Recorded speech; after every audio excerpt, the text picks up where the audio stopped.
Perlakuan Zikri Daulay ke Ayu Aulia terbongkar, minta Backstreet hingga isu orang ketiga. Ayu Aulia baru-baru ini melakukan upaya bunuh diri dengan menyayat pergelangan tangan. Model berusia 28 tahun itu ditemukan bersimbah darah di dalam kamarnya yang terkunci. Saudara Ayu, Ade menemukan 50 butir paracetamol dan 50 butir antibiotik di sana. Belum diketahui pasti berapa obat yang sudah ditelan Ayu. Mulut Ayu pun sampai keluar busa lantaran terlalu banyak menelan obat.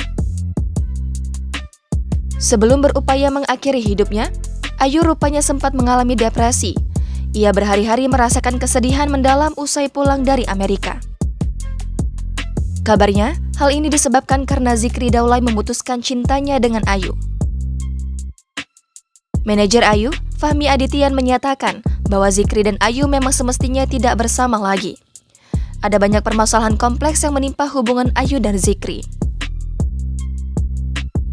Sayangnya, Zikri enggan melepaskan Ayu. Kendati demikian, Zikri dinilai tetap tidak menghargai Ayu. Ia ingin terus-menerus merahasiakan hubungannya dengan Ayu. Isu orang ketiga pun sempat berhembus.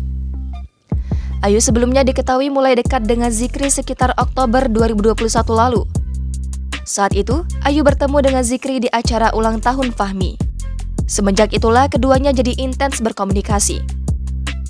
Sejak dekat dengan mantan suami Henny Rahman itu, Ayu mengaku jadi pribadi lebih baik. Zikri diakui Ayu banyak mengajarkan tentang agama.